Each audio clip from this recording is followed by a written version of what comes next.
Hello and welcome to Conflict Resolution, Contentment in the Classroom. This is week 7. During week 7, we're going to talk a lot about the effects of bullying.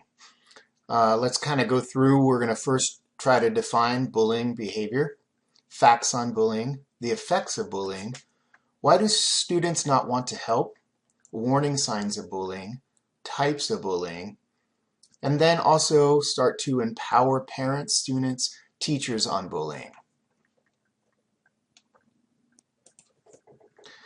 By definition, bullying is an unwanted aggressive behavior among school-age children that involved a real or perceived power imbalance. The behavior is repeated or has the potential to be repeated over time. Both kids who are bullied and those who bully others may have serious and lasting problems. I think we need to look at this two ways. Is that, a lot of the times we focus on the kids who are being bullied and trying to protect them. But I think we need to dive into some areas on what are going on with the children that are bullying other children. Why are they doing it? I think it's important that we look at this process too, not just look at just the children that are being bullied. Some students bully others for many reasons. Possibilities is home life. Maybe that their other siblings are bullying them, and so in return they ended up bullying younger kids in school systems. Sometimes bullies think they want to copy their friends. They copy their friends because their friends are bullies and they want to be just like them. They think bullying will help them fit in. The idea of is if I'm the bigger, stronger, people want to be like me, or this will be able to make them fit in with other students that are bullying. They think they are better than the kids they are bullying. It's this idea of they feel like they have some sort of power over. They're stronger, maybe they're a little bit bigger in height, and they can use that to their advantage. But there are many reasons why students bully other students. So let's look on some facts of bullying. In 2010, Youth Risk Behavior Survey System indicated that there was 20% in grades 9 through 12 experienced bullying. 20%, to me, those numbers seem almost unreal. My high school had 1,200, so you're talking over 200 children and students being bullied through the 9th grade. And even in 2008-2009 school crime supplement, they indicated that 28% of students in grades 6 through 12 experienced bullying. And this is a really, really sad number. PBS reported that 160,000 kids are absent on any given day for the fear of being bullied. Some of these numbers are just really, really hard to believe and hard to take sometimes as a teacher, knowing that our kids are going through this, and these numbers are growing. This last one I put in because I think that I wanted to have some good news on this. 2 out of 3 kids want to help when they see bullying, and help out is one of the most effective ways to stop bullying and prevent it from happening again. When friends help out, 57% of the time bully stops in 10 seconds.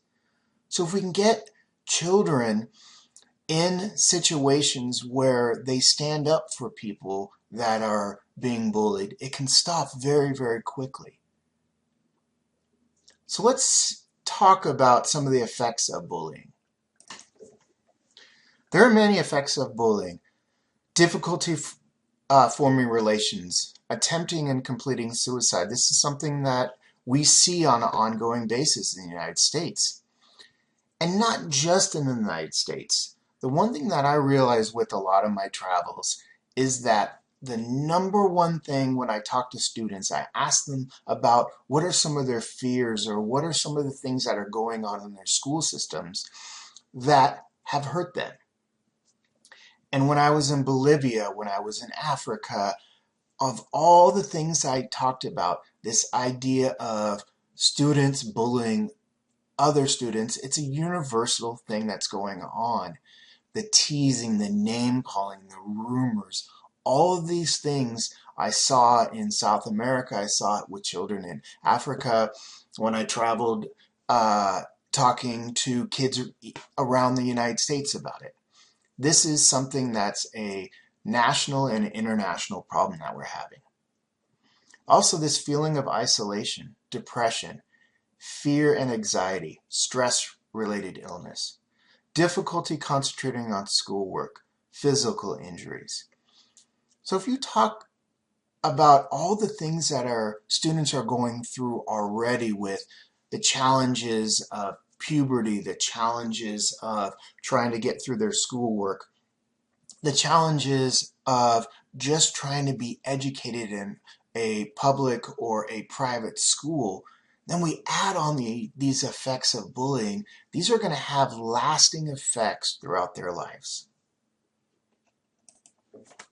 Some other effects, we're going to talk a little bit more about cyberbullying in a little bit, but cyberbullying students are more likely in life to use alcohol and drugs, skip schools, experience in-person bullying, be unwilling to attend schools, receive poor grades, have lower self-esteem, and also have more health problems. I think one of the biggest problems with cyberbullying is the fact that it's a 24/7 with Facebook, Instagram. There are so many avenues out there now that students can use against other students that when students go home from school, they still are being bullied. So I want to talk a little bit about why students don't want to help.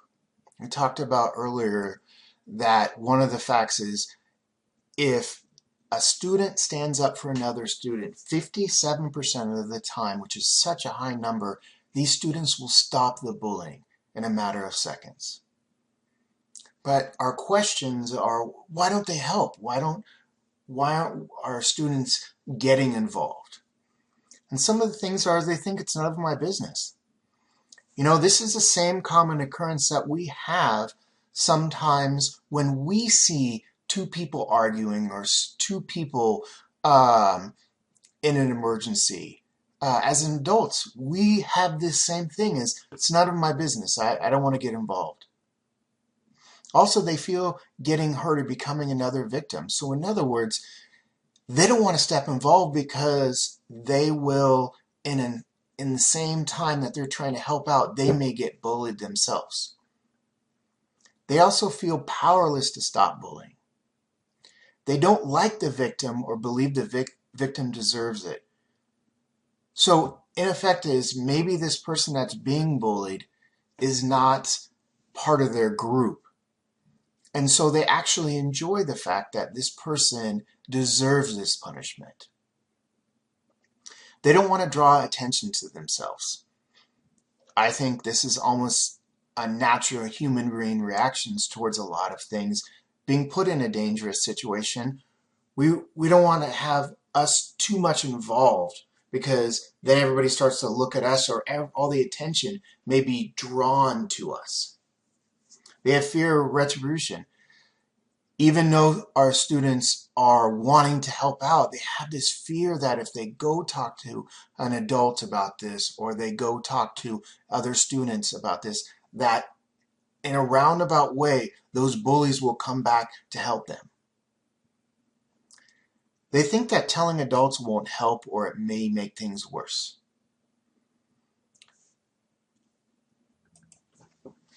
By telling an adult, there is a possibility that the student that's being bullied might get bullied more because they've told an adult.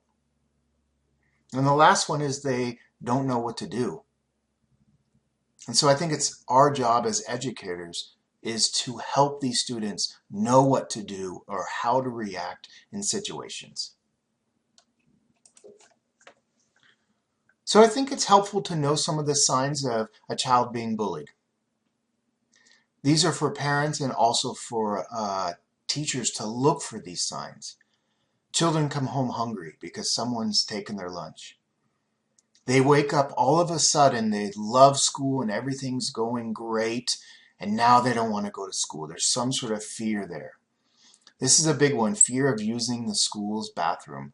We're going to talk later on about hot spots where children are, there are more areas where are hidden from teachers where students can bully other students. They don't want to use their computer systems anymore. They have unexplainable cuts and bruises. They have headaches, stomach aches, crying in their sleeps. These are all signs of a child being bullied in some way. Now in return, I also think that we need to focus on the bully too. Let's look at some of the warning signs of a bully. Not having remorse or harming someone. If we notice that after we've talked to students about them being bullied or them hurting another student, they have no remorse over it. Verbally taunting other children. Physically abusing other children that are smaller than them. Impulse anger. If we notice them destroying school property or damaging property. Extreme jealousy of other students. Now these can also be warning signs that they're having difficulties at home. So we also need to look at where are these signs coming from. Do they have older brothers that may be bullying them? Do they have parents that are being bullied? So these are some warning signs we need to look for when a child's being bullied. Or I'm sorry, warning signs of a child that's bullying other children. So let's look at the different types of bullying. One is verbal bullying. It's saying or writing mean things. Verbal bullying includes teasing, name-calling, inappropriate sexual comments, taunting, threatening to cause harm. Like I told you earlier, that I've seen a lot of students out there that this rumor mill is really difficult on children. That, I've had students come to me and talk to me about if I say something to an adult or if I'm being bullied on something, it's this rumor that somebody's going to start about me. And I think it's really difficult because once this rumor mill starts with this student, it can have lasting effects on them later on in life, and it also can have that effect on trying to get their credibility back, where they feel that their credibility has been endangered. Now there's another type of bullying, social bullying, sometimes referred to as relational bullying, involving hurting someone's reputation or relationship. Social bullying includes leaving someone out on purpose, telling other children not to be friends with others, spreading rumors about them, embarrassing them in public. Once again, this spreading rumors about them comes up again.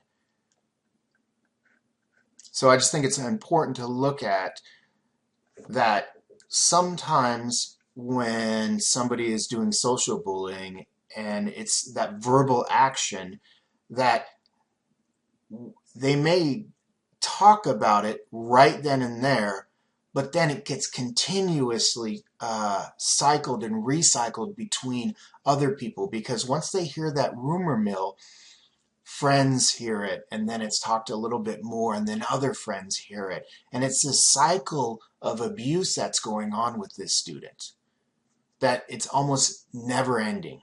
So it may not be that indirect, first of all, comment to that student that's the bullying.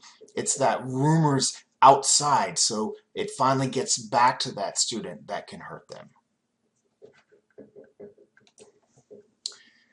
This is something that physical bullying, involving hurting a person's body or possession. Physically, bullying includes hitting, kicking, pinching, spitting, tripping, pushing, taking or breaking someone's things, making mean or rude hand gestures.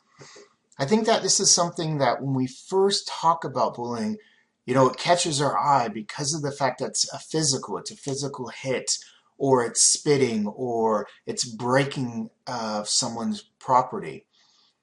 And I think that this is very hurtful. But if we go back to the verbal bullying, these things can have just as much effect as the physical. It's amazing how many students I talk with that are college level that still remember the teasing and name callings from high school, areas that have been 4 and 5 years had passed. Even at older age where it's been 10, 15 years, holding on to stuff that students have said to them in high school and junior high. So this verbal is just as powerful as the physical because it has lasting effects. So this last part is cyberbullying, which is something that is building on using electronic technology, cell phones, computers, tablets, mainly including on social website, text messaging, chat, and websites. Kids that are cyberbullying is something that is a continuous 24/7 bullying. Kids use their phones all the time. And it seems to me when I talk to students about cyberbullying is they can't get away from it. A lot of high school kids always have their phones on them, and it seems like the text messaging, the websites, we always see students going website to website, just searching for things that their friends are doing. But when they're getting cyber bullied and the bullies are using these websites, it gets out to so many different people that kids seem to not want to do with computers anymore. They don't want to have the technology. So unlike the physical where, it's immediate, this is one of those things that, once again, it's that recycling. It happens over and over and over again that kids can't feel like they can get away from it. Also, this last part about kids who are being cyberbullied are often bullied in person as well. Additionally, kids who are cyberbullied have a harder time getting away from this behavior. So let's look at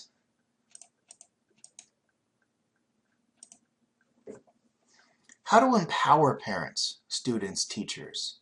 How do we empower them to prevent cyberbullying happening, verbal, physical, the social bullying that's going on? So let's first look at cyberbullying. And I think that we need to be aware of what our kids are doing online, knowing the sites that your kids visit or what their activities are. Tell your kids that they're responsible parents, that you review their stuff, communicate with them. Have a sense of what they do online and in their texts. Learn about the sites they're going to. Now, I know as teachers, we cannot ask for passwords for different sites, but talk to their parents. Make sure their parents know their passwords. Ask their parents to talk with other students on following their children on social media sites. Encourage your kids to tell them immediately if they are someone they know is being cyberbullied.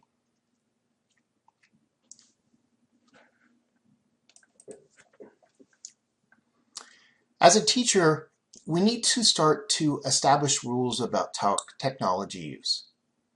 Establish rules about appropriate use of computers, cell phones, and other technology. For example, be clear what sites they can visit. What are they permitted to do when they're online? Show them how to be safe online. Talk to them about what is a smart thing to say on a website and what's not so smart to use on a website. Putting posts out there can really harm both the student and the student they're posting about. Help educate them to realize that what they say online is permanent. Talk to them about what type of posts that they're doing. Help them become educated about how to be productive in their post instead of how to be negative in their posts. Encourage kids to think about what they see, the information and pictures they post online. One app that I know is really, really big out there right now is Snapchat. And I think there's a fine line with this Snapchat that our students are using this as a fun tool app. But I think we need to really encourage our students that even though they send pictures, that those pictures still can be saved. They can still do screenshots. So anything that we talk about with their students, realizing that what they post online, pictures of themselves or pictures of other people's, somehow can be saved and forwarded to other people. The internet, somehow, some way, somebody's going to be able to get pictures of somebody. So once they post that online, we need to educate them to realize that some of these pictures that they're sending can be permanent and people can use them against them. This last part is tell kids to keep their passwords safe, not to share it with their friends. I've seen students use other students to get their passwords in order to create being able to bully them. So we need to teach our students to be safe with their passwords. Don't let their passwords get out. In our classrooms, we need to create a safe and supportive environment. Make sure that your students have a safe and supportive environment in their own classroom. Reward students that have a positive role model behavior in the classroom. Teach them how to have respect for the classroom and respect for the other students and respect for you as a teacher. Make sure students interact safely. Monitor bullying hotspots. This is what I was talking about. There are areas in schools that students can bully other students without teachers being around. So monitor those hotspots. Look for those hotspots. Enlist the help of other school staff. If you're struggling in your classroom with bullying, have another administrator, another teacher come in and work with you. There are a lot of people out there that want to help and are willing to help. The last is set a tone of respect in the classroom. This means managing students' behavior in the class as well. A well-managed classrooms are likely to have less bullying. Also managing a classroom to prevent bullying is teachers are considered these ways to promote respect, positive relationship, in order to help prevent bullying in the classroom. First off, create ground rules. Make sure that students, when they come into your classroom, know that your classroom has ground rules in respecting other people, respecting you, respecting students, respecting the class itself. Develop rules with students that set their own climate of respect and responsibility. This is something that's really big. Use positive terms. I know when we talked about conflict resolution, I always talk about using positive ways to approach things compared to negative ways. Use school-wide rules. Reinforce those rules. Every school has rules on bullying. Make sure that we are upheld to those rules. Be a role model and follow the rules yourself. Show students respect, encourage them to be successful.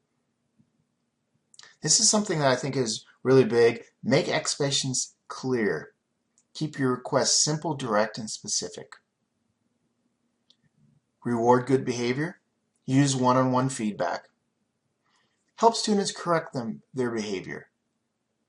All of these can help prevent bullying in the classroom. When you see bullying outside the classroom or inside the classroom, stop it on the spot. Don't let it progress. Intervene immediately. We need to teach our students that they need to go and get help, to get another adult when they see bullying, not to wait till later on. We know that in the study beforehand, 57% of the time, it can stop quicker than waiting and having students get involved. Separate the kids all involved. Don't put them in groups. Make sure everyone is safe. Meet any immediate medical or mental health needs. Get nurses involved. Get the right people involved. Stay calm. Reassure the kids involved, including bystanders, that they all stay calm. Model respectful behavior when you intervene. You're giving respect to students. Students are giving respect back to you. These are a couple of bullying laws, and you'll notice that in this week on the website, you'll see 3 or 4 documents that have the laws in the state of Oregon that are bullying laws. You are required by the law to report bullying. So these are a couple of laws, but look on the website and you'll see the laws that are in effect for Oregon school systems.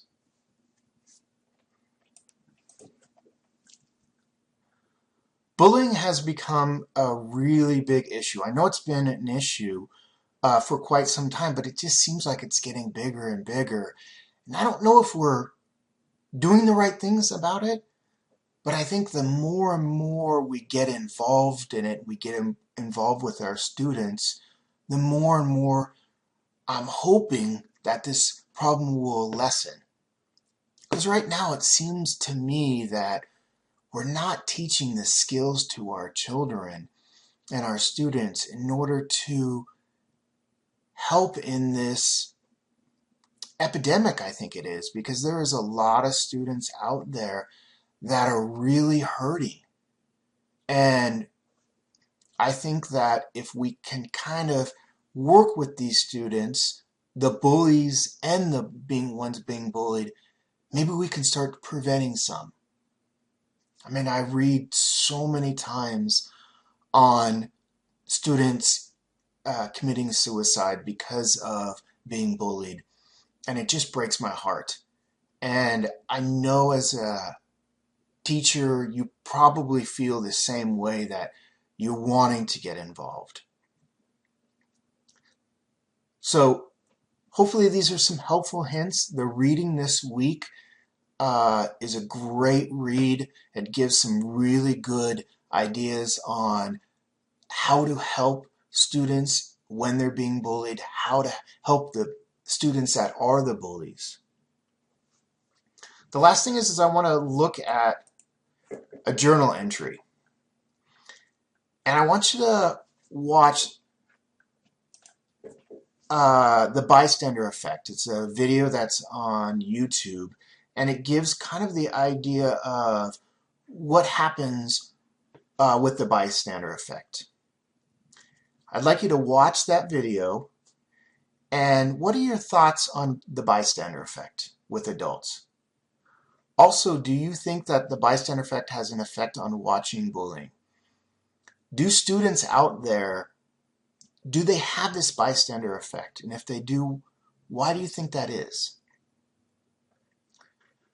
So next week, we'll be into our 8th week, and I look forward to talking to you then. Thank you.